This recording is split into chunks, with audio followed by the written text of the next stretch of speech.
அன்றாட நிகழ்வுகள். வணக்கம். உங்கள் ஜிகே டிஜிட்டலில் அன்றாட நிகழ்வுகளின் தொகுப்பு நிகழ்ச்சிக்கு உங்களை வரவேற்கிறோம். அன்றாட நிகழ்வுகள். வேலூரில் பட்டப்பகலில் சாலையில் நடந்து சென்ற பெண்ணிடம் மர்ம நபர் தங்கச்சங்கிலியை பறித்துச் சென்ற சம்பவம் பரபரப்பை ஏற்படுத்தியுள்ளது. வேலூர் சலவன்பேட்டை லட்சுமிபுரம் பகுதியைச் சேர்ந்தவர் லாரி உரிமையாளர் செல்வம். இவரது மனைவி பாரதி. இவர் இன்று காலை அந்த பகுதியில் உள்ள அரசமர பிள்ளையார் கோவிலுக்கு சென்று சாமி தரிசனம் செய்துவிட்டு வீட்டிற்கு நடந்து வந்து கொண்டிருந்தார்.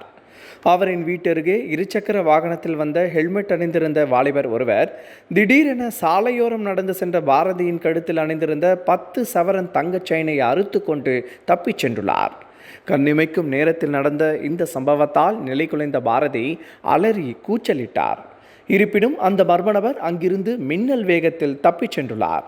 அவர் ஓட்டி வந்த இருசக்கர வாகனத்தில் நம்பர் பிளேட் இல்லை என கூறப்படுகிறது. பாரதியிடம் செயின் பறிப்பில் ஈடுபட்ட சம்பவம் அங்குள்ள சிசிடிவி கேமராவிலும் பதிவாகியுள்ளது.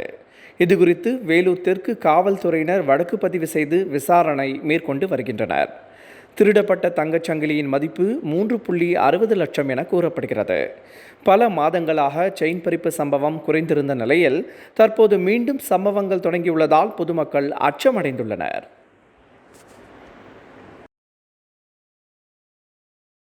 வேலூரில் வசிக்கும் 45 வயதிற்கு மேற்பட்ட அரசு அலுவலர்கள் மற்றும் தொழிலாளர்கள் அனைவரும் வரும் 25ஆம் தேதிக்குள் கொரோனா தடுப்பூசி போட்டுக்கொள்ள வேண்டும் என அரசு முதன்மை செயலாளர் கேட்டுக்கொண்டுள்ளார்.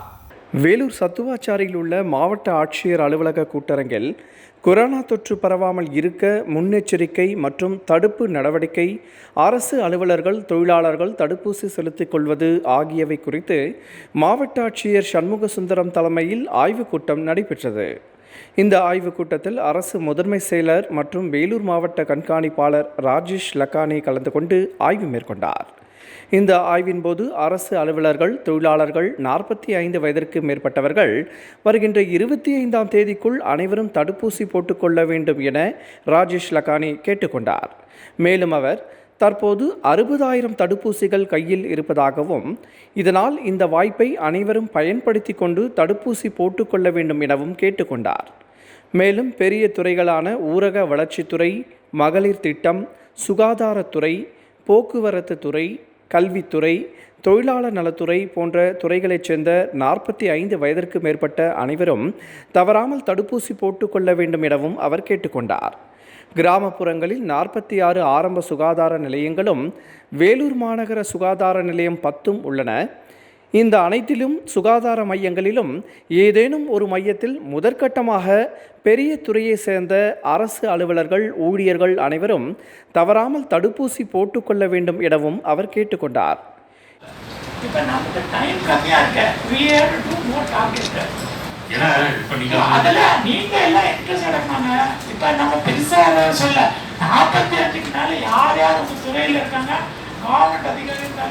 இது சூப்பர் ஸ்ப்ரெடர் சொல்லலாம். சூப்பர் ஸ்ப்ரெடர்னா மார்க்கெட்டில் வேலை செய்கிறதால, அதை செலூன் கடையில் ஷாப்ஸ் வேலை செய்கிறதால அவங்களுக்கு மட்டும் வேக்சினேட் ஃபஸ்ட்டு பண்ணோம். அப்போ இண்டஸ்ட்ரியல் ஒர்க்கர்ஸு அப்போ ஒவ்வொரு ஏரியாவில் போயிட்டு அங்கே கேம்ப் நடத்தி பண்ணோம். இந்த ஆய்வின் போது ஊரக வளர்ச்சி முகமை திட்ட அலுவலர் திருகுண ஐயப்பதுரை மற்றும் அனைத்து துறை உயர் அதிகாரிகள் பலர் கலந்து கொண்டனர். பின்னர் அரசு முதன்மை செயலாளர் மற்றும் வேலூர் மாவட்ட கண்காணிப்பாளர் ராஜேஷ் லக்கானி வேலூர் சத்துவாச்சாரி நகர்ப்புற சமுதாய சுகாதார நிலையம் மற்றும் சத்துவாச்சாரி கங்கையம்மன் கோயில் பகுதி மற்றும் அங்குள்ள குடியிருப்பு பகுதிகளுக்கு நேரில் சென்று அங்கு அமைக்கப்பட்டுள்ள மையத்தை பார்வையிட்டு குடியிருப்பு பகுதிகளில் அனைவரும் தடுப்பூசி போட்டுக்கொண்டார்களா என நேரில் ஆய்வு செய்தார்.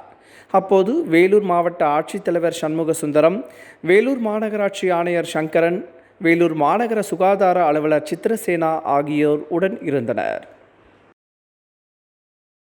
திமுக பொதுச் செயலாளர் துரைமுருகனின் மகனும் வேலூர் நாடாளுமன்ற உறுப்பினருமான கதிர் ஆனந்திற்கு கொரோனா தொற்று உறுதியாகியுள்ளது. வேலூர் காட்பாடியில் வசித்து வரும் திமுக பொதுச் செயலாளர் துரைமுருகனின் மகனும் வேலூர் நாடாளுமன்ற உறுப்பினருமான கதிர் ஆனந்திற்கு கொரோனா தொற்று உறுதி செய்யப்பட்டுள்ளது. இதேபோன்று துரைமுருகனின் தம்பியான துரைசிங்காரத்திற்கும் கொரோனா தொற்று உறுதியாகியுள்ளது. இந்நிலையில் இருவரும் மருத்துவமனையில் அனுமதிக்கப்பட்டு சிகிச்சை பெற தொடங்கியுள்ளனர்.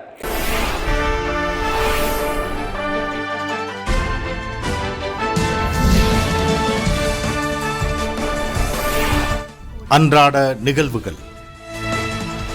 ரமலான் தொழுகையை முன்னிட்டு இரவு 10 மணி வரை தொழுகை நடத்த அனுமதிக்க வேண்டும் என திமுக சார்பில் ராணிப்பேட்டை சார் ஆட்சியர் இளம்பகவத்திடம் மனு அளிக்கப்பட்டது. கொரோனா வைரஸ் பரவல் காரணமாக பல்வேறு கட்டுப்பாடுகளை தமிழக அரசு விதித்தது. இந்நிலையில் மேல்விசாரம் திமுக நகர பொறுப்பாளர் முகமது அமீன் தலைமையிலான திமுகவினர் ராணிப்பேட்டை சார் ஆட்சியர் இளம்பகவத்திடம் மனு ஒன்று அளித்தனர். அதில் தமிழகத்தில் மாநில அரசு அறிவித்துள்ள புதிய ஊரடங்கு கட்டுப்பாடுகளில் ஒரு சிறிய தளர்வு வேண்டி மேல்விசாரம் பொதுமக்கள் சார்பாக மனு அளிக்கிறோம். ரமலான் நோன்பு வரும் 13ஆம் தேதி தொடங்கி அடுத்த மாதம் 12ஆம் தேதி முடிவடைகிறது. இந்த மாதம் இஸ்லாமியர்களுக்கு அதிகப்படியான இறை வழிபாடு செய்வதிலும் ஏழைகளுக்கு ஜகாத் என்னும் நன்கொடை வழங்குவதிலும் முக்கிய கடமையாகும். இந்த மாதத்தில் மட்டும்தான் சிறப்பு தொழுகை வழக்கம். ஆனால் கடந்த ஆண்டு கடும் கொரோனா தொற்று காரணமாக அனைத்து வழிபாட்டு தலங்களும் அரசு வழிகாட்டுதலின்படி மூடப்பட்டதால் எங்களால் இறை வழிபாடு செய்வதில் மிகுந்த சிரமத்திற்கு உள்ளானோம். அதேபோல் இந்த ஆண்டும் இரவு 8 மணிக்கு அனைத்து வழிபாட்டு தலங்களும் மூடப்பட வேண்டும் என்ற அரசின் முடிவு இஸ்லாமிய மக்களுக்கு மிகுந்த அதிர்ச்சியையும் வேதனையும் ஏற்படுத்தியுள்ளது. எனவே அரசின் அனைத்து கட்டுப்பாடுகளுக்கும் கட்டுப்படுகிறோம். நாங்கள் மசூதியை இரவு 10 மணி வரை திறந்து எங்களுடைய தொழுகை நடத்துவதற்கு அனுமதி வழங்க வேண்டும் என அந்த மனுவில் கேட்டுக்கொண்டனர். மேலும் தொழுகையை நடத்தும் போதும் அரசு அறிவித்துள்ள சமூக இடைவெளியையும் கடைபிடிப்போம் எனவும் அந்த மனுவில் குறிப்பிடப்பட்டுள்ளது. வருஷத்துக்கு ஒரு தாட்டி தான் நம்மளுக்கு அது புனித ரம்ஜான் மாதம் வருது. அதுக்காகத்தான் நம்ம முஸ்லீம் சமுதாயத்துக்கு அது ஒரு முக்கியமான மாதம். அது அந்த மாதத்தில் நம்ம ரொம்ப புண்ணியம் பண்ணி நம்ம எல்லாமே என்னென்ன இருக்கோ அது மாதிரி அமைதியான முறையில் நம்ம நம்ம தொழுகை பண்ணுறதுக்கு அமைதி பண்ணுங்கள். இரவு 10 மணி வரை அமைதி அளிக்குமாறு நம்ம மேல்விசாரம் சார்பாக மேல்விசாரம் நகர திமுக சார்பாக கேட்குறோம். நம்ம ஷோலிங்கர் யோக நரசிம்ம சுவாமி கோவிலுக்கு வரும் பக்தர்களுக்கு பல்வேறு கட்டுப்பாடுகள் விதிக்கப்பட்டுள்ளது. கொரோனா 2ஆம் கட்ட தடுப்பு நடவடிக்கையாக ராணிப்பேட்டை மாவட்ட ஆட்சித்தலைவர் கிளாஸ்டன் புஷ்பராஜ் உத்தரவின்படி ஷோலிங்கர் அருள்மிகு யோக லட்சுமி நரசிம்மர் கோவில் நிர்வாகம் பக்தர்களுக்கு பல்வேறு கட்டுப்பாடுகளை விதித்துள்ளது. தடை செய்யப்பட்ட பகுதியிலிருந்து வரும் பக்தர்களுக்கு அனுமதி இல்லை. 100 மீட்டருக்கு 20 பக்தர்கள் வீதம் மட்டுமே அனுமதிக்கப்படுவார்கள் என தெரிவிக்கப்பட்டுள்ளது. மேலும் பக்தர்கள் கட்டாயம் முகக்கவசம் அணிய வேண்டும். பக்தர்கள் அனைவருக்கும் உடல் வெப்பநிலை பார்க்கப்பட்டு நோய் தொற்று அறிகுறிகள் இல்லாதவர்கள் மட்டுமே கோவிலுக்கு செல்ல அனுமதிக்கப்படுவார்கள். கோவிலுக்குள் செல்லும் பக்தர்கள் கட்டாயம் 6 அடி சமூக இடைவெளியை கடைபிடிக்க வேண்டும். திருக்கோவில்களில் நடைபெறும் பூஜைகள், அபிஷேகங்கள், உற்சவங்களில் பக்தர்களுக்கு அனுமதி இல்லை. 65 வயதிற்கு மேற்பட்டோர், உயர் இரத்த அழுத்தம், சர்க்கரை நோய், சுவாச தொடர்பான நோய், இருதய நோயாளிகள், கர்ப்பிணி பெண்கள், 10 வயதிற்கு உட்பட்ட குழந்தைகள் ஆகியோர் கோவிலுக்கு செல்ல அனுமதி இல்லை என கோவில் உதவி ஆணையர் ஜெயா உத்தரவின் பேரில் தக்கான்குளம், பெரியமலை, சின்னமலை ஊர்கோவிலான பக்தோஜித பெருமாள் கோவிலில் அறிவிப்பு பலகை வைக்கப்பட்டுள்ளது. அதில் கொரோனா நோய் தொற்று தடுப்பு நடவடிக்கையாக பக்தர்கள் கடைபிடிக்க வேண்டிய விதிமுறைகள் தெரிவிக்கப்பட்டுள்ளது. அரக்கோணம் அருகே கொலை செய்யப்பட்ட 2 இளைஞர்களின் குடும்பத்தாரை விடுதலை சிறுத்தைகள் கட்சி தலைவர் தொல் திருமாவளவன் நேரில் சந்தித்து ஆறுதல் கூறி நிதியுதவி வழங்கினார். ராணிப்பேட்டை மாவட்டம் அரக்கோணம் அடுத்த சோகனூரில் வாய் தகராறு காரணமாக ஏற்பட்ட இருதரப்பு மோதலில் சூர்யா, அர்ஜுன் ஆகிய 2 பேர் உயிரிழந்தனர். உயிரிழந்தவர்களின் குடும்பத்தை விடுதலை சிறுத்தைகள் கட்சியின் தலைவர் தொல் திருமாவளவன் நேரில் சந்தித்து ஆறுதல் கூறினார். இதனைத் தொடர்ந்து பேசிய அவர், 2 இளைஞர்களான அர்ஜுன் மற்றும் சூர்யா ஆகியோர் கொடூரமான முறையில் கொலை செய்யப்பட்டிருப்பதாகவும் இதனை விடுதலை சிறுத்தைகள் கட்சி வன்மையாக கண்டிப்பதாகவும் தெரிவித்தார். மேலும் பாதிக்கப்பட்டவர்களின் குடும்பத்தை நேரில் சந்தித்து ஆறுதல் கூறியதோடு அவர்களது குடும்பத்திற்கு தலா 1 லட்சம் ரூபாயை கட்சி நிதியில் இருந்து அவர் வழங்கினார். இந்த விவகாரத்தில் பாதிக்கப்பட்டவர்களிடம் புகார் பெறாமல் வழக்கு பதிவு செய்யப்பட்டிருப்பதோடு மட்டுமில்லாமல் திருத்தணியில் இருந்து உடல்கள் வேலூர் அடுக்கம்பாறை அரசு மருத்துவமனைக்கு எடுத்துச் செல்லப்பட்டிருப்பதாகவும் அவர் கூறினார். தாக்குதல் நடத்தியவர்கள் அனைவரின் மீது வழக்கு பதிவு செய்து தண்டனை பெற்று தர வேண்டும் எனவும் யாரும் எந்த வன்முறையிலும் ஈடுபடக்கூடாது எனவும் அவர் கேட்டுக்கொண்டார். மேலும் அவர் கொலை சம்பவத்தில் தொடர்புடைய அதிமுக ஒன்றிய செயலாளர் பழனி உள்ளிட்டவர்கள் கைது செய்யப்பட வேண்டும். அரசு சார்பில் நிவாரணமும் அரசு பணியும் வழங்க கோரிக்கை வைத்துள்ளோம். உடல் பெறுவது குறித்து குடும்பத்தார்தான் முடிவெடுப்பார்கள். இரட்டை கொலையை கண்டித்து மாவட்டந்தோறும் கண்டன ஆர்ப்பாட்டங்கள் நடைபெற உள்ளது. இவற்றில் தான் பங்கேற்க உள்ளதாகவும் தொல் திருமாவளவன் தெரிவித்தார்.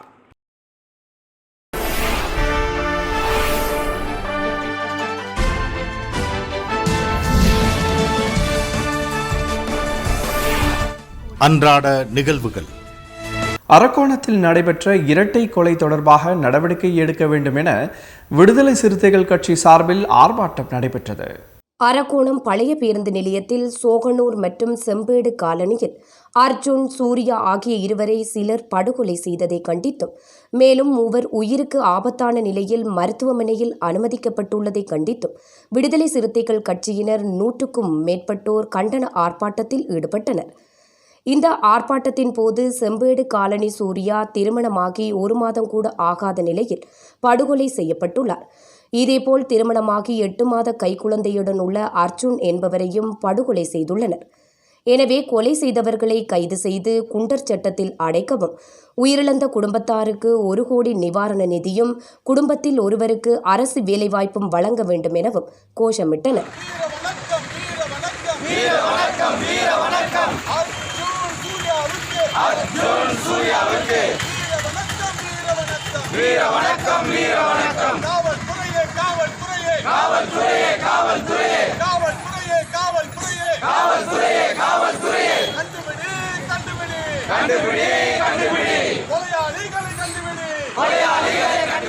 குடியாத்தம் நகராட்சி அலுவலகத்தில் கொரோனா வைரஸ் தொற்று தடுப்பது தொடர்பான ஆலோசனை கூட்டம் நடைபெற்றது. குடியாத்தத்தில் கடந்த ஆண்டு கொரோனா வைரஸ் தொற்றால் சுமார் 50க்கும் மேற்பட்டோர் உயிரிழந்தனர். ஆயிரக்கணக்கான மக்கள் மருத்துவமனையில் சிகிச்சை பெற்று திரும்பினர். தற்பொழுது கொரோனா வைரஸ் தாக்கம் மீண்டும் அதிகரித்து வரும் நிலையில் குடியாத்தம் நகராட்சி அலுவலகத்தில் கொரோனா தொற்று கட்டுப்படுத்த ஆலோசனை கூட்டம் நடைபெற்றது. நகராட்சி ஆணையர் நித்யானந்தம் தலைமை தாங்கினார். குடியாத்தம் தாசில்தார் பக்சலா வரவேற்புரையாற்றினார்.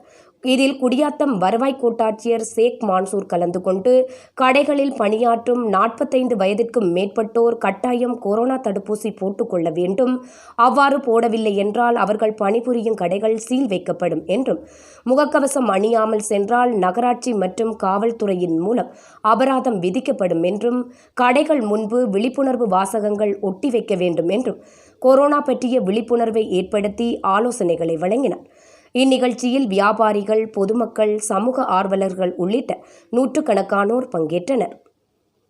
குடியாத்தம் பகுதியில் உள்ள பஸ் நிலையத்தில் கொரோனா அச்சம் காரணமாக பயணிகளின் வருகை வெகுவாக குறைந்துள்ளது.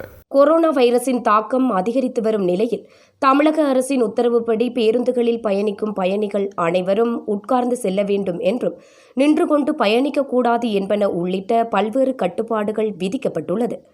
இதன்படி குடியாத்தம் பேருந்து நிலையத்தில் இருக்கும் அரசு மற்றும் தனியார் பேருந்துகளின் நடத்துனர்கள் மூலம் பயணிகள் அனைவருக்கும் முகக்கவசம் அணியுமாறு விழிப்புணர்வு ஏற்படுத்தப்பட்டது.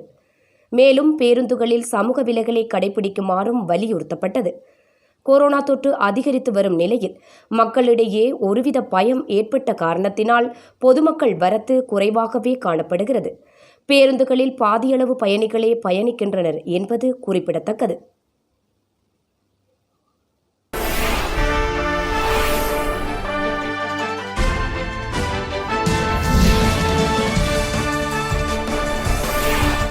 அன்றாட நிகழ்வுகள். ஆம்பூர் அருகே மர்ம நபர்கள் வைத்த தீயால் சாலையோர மரங்கள் மற்றும் விவசாய நிலத்தில் உள்ள தென்னை மரங்கள் எரிந்து கருகியது. திருப்பத்தூர் மாவட்டம் ஆம்பூர் அடுத்த கைலாசகிரி ஊராட்சிக்கு உட்பட்ட உமராபாத் பேர்ணப்பட்டு சாலையில் மாச்சம்பட்டு எல்லை அருகே சாலையோரம் உள்ள நெடுஞ்சாலை துறைக்கு சொந்தமான புளிய மரங்கள் மற்றும் அதன் அருகில் உள்ள விவசாய நிலத்தில் உள்ள 4 தென்னை மரமும் தீப்பற்றி எரிந்து கொண்டிருந்தது. இதை கண்ட கைலாசகிரி ஊராட்சி மன்ற செயலாளர் புகார் அளித்ததன் பேரில் ஆம்பூர் தீயணைப்பு துறையினர் விரைந்து சென்று தீயை அணைக்கும் பணியில் ஈடுபட்டு தீயை அணைத்தனர். கோடை காலங்களில் விவசாய நிலங்கள் மற்றும் வனப்பகுதிகளில் சமூக விரோதிகளின் நாச வேலையால் இயற்கை வளங்கள் அழிந்து நாசமாகி வருவதால் சமூக ஆர்வலர்கள் அளித்த தகவலின் பேரில் உமராபாத் காவல்துறையினர் மரங்களுக்கு தீ வைத்தது யார் என்பது குறித்து விசாரணை மேற்கொண்டு வருகின்றனர். கொரோனா வைரஸ் பரவல் மீண்டும் தலை தூக்கியுள்ளதால் வாணியம்பாடியில் பொதுமக்களுக்கு விழிப்புணர்வு ஏற்படுத்தி தடுப்பூசி போடும் பணி தீவிரமடைந்துள்ளது. தமிழகம் முழுவதும் கொரோனா பரவல் மீண்டும் அதிகரித்து வருவதால் முன்னெச்சரிக்கை நடவடிக்கை மேற்கொள்ள தொடங்கியுள்ளனர். திருப்பத்தூர் மாவட்டம் வாணியம்பாடியில் 1163 பேர் கொரோனா தொற்று நோயால் பாதிக்கப்பட்டு 1147 பேர் குணமடைந்து வீடு திரும்பிய நிலையில் தற்போது ஒருவருக்கு தொற்று உறுதி செய்யப்பட்டு 17 பேர் வாணியம்பாடி மற்றும் வேலூர் அரசு மருத்துவமனைகளில் சிகிச்சை பெற்று வருகின்றனர். இந்நிலையில் வாணியம்பாடி நகராட்சி சார்பில் நகராட்சி சுகாதார அலுவலர் கணேஷ் மற்றும் வட்டார மருத்துவ அலுவலர் பசுபதி தலைமையில் நகர பகுதிகளில் தீவிர கொரோனா தடுப்பு பணிகளான கிருமி நாசினி தெளித்தல், அறிகுறி உள்ள நபர்களுக்கு கொரோனா பரிசோதனை, கபசுர குடிநீர் வழங்குதல், முக கவசம் அணியாமல் வருபவர்களுக்கு அபராதம் விதித்து விழிப்புணர்வு செய்தல் போன்ற பணிகள் மேற்கொள்ளப்பட்டுள்ளது. மேலும் வாணியம்பாடி நகராட்சி மற்றும் நகை அடகு வியாபாரிகள் சங்கம் சார்பில் இந்து மேல்நிலைப் பள்ளியில் 40 வயதிற்கு மேற்பட்ட பொதுமக்களுக்கு இலவசமாக கொரோனா தடுப்பூசி செலுத்தப்பட்டது.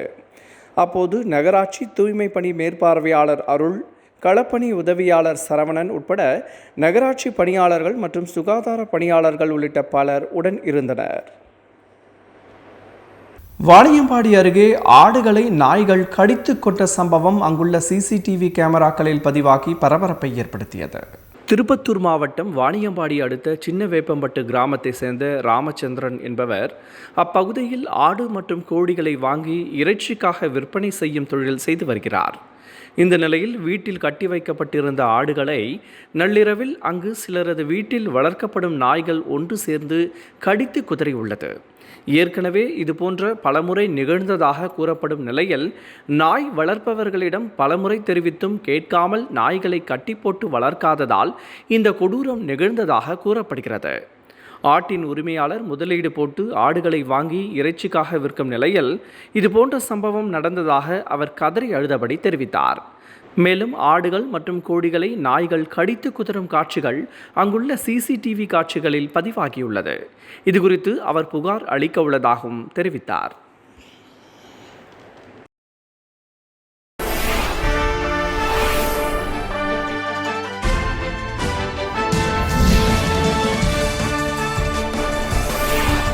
அன்றாட நிகழ்வுகள்.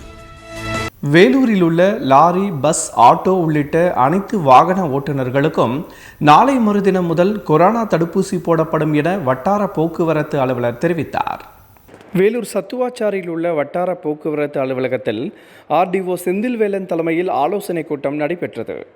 இந்த ஆலோசனை கூட்டத்தில் தடுப்பூசி மையங்கள் அமைப்பது குறித்து பஸ் உரிமையாளர் சங்கம், லாரி உரிமையாளர்கள் சங்கம், வாடகை வேன் உரிமையாளர் சங்கம், ஆட்டோ உரிமையாளர் சங்கம் உள்ளிட்ட அனைத்து சங்க நிர்வாகிகளுடன் ஆலோசனை நடத்தப்பட்டது. இந்த கூட்டத்தில் 6 முகாம்கள் அமைத்து அனைவருக்கும் தடுப்பூசி போட ஏற்பாடு செய்யப்பட்டன. இது தொடர்பாக செய்தியாளர்களை சந்தித்த ஆர்டிஓ செந்தில்வேலன், வேலூர் வட்டார போக்குவரத்து அலுவலகத்தில் பதிவு செய்யப்பட்ட சுமார் 18,000 பேருக்கு 6 இடங்களில் தடுப்பூசி போடுவதாக தெரிவித்தார். அதன்படி காட்பாடி, புதிய பேருந்து நிலையம், சத்துவாச்சாரி, சிஎம்சி மருத்துவமனை பகுதி, பழைய பேருந்து நிலையம், ஓட்டேரி பிரியா திருமண மண்டபம் ஆகிய 6 இடங்களில் வருகிற திங்கட்கிழமை முதல் 10 நாட்களுக்கு ஒரு நாளைக்கு 1800 என்ற விதம் 10 நாட்களுக்கு 18,000 பேருக்கு தடுப்பூசி போடப்படும் என தெரிவித்தார். அப்போது மோட்டார் ஆய்வாளர் கருணாநிதி மற்றும் அனைத்து சங்க நிர்வாகிகள் உடன் இருந்தனர். ஷோலிங்கர் அருகே சோமசமுத்திரம் கிராமத்தில் நடைபெற்ற பங்குனி மாத பிரதோஷத்தில் திரளான பக்தர்கள் கலந்து கொண்டு சுவாமி தரிசனம் செய்தனர். ஷோலிங்கரை அடுத்த சோமசமுத்திரம் கிராமத்தில் அமைந்துள்ள அருள்மிகு ஸ்ரீமான் சகாதேவ சித்தர் ஆலயத்தில் சிவலிங்கத்திற்கு பங்குனி மாத பிரதோஷத்தை முன்னிட்டு சிறப்பு பூஜை, அபிஷேகம் செய்து மலர் அலங்காரம் செய்யப்பட்டு மகாதீப ஆராதனை நடைபெற்றது. இதனைத் தொடர்ந்து நந்தி பகவானுக்கு பால், தேன், இளநீர், சந்தனம், தயிர், பஞ்சாமிர்தம் கொண்டு சிறப்பு அபிஷேகம் நடைபெற்றது.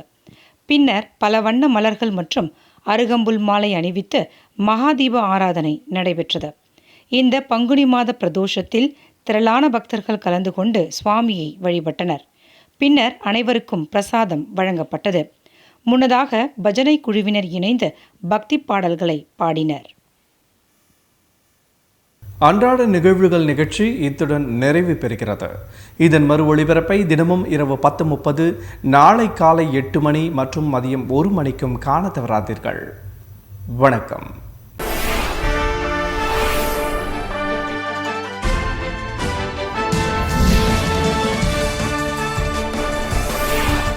அன்றாட நிகழ்வுகள்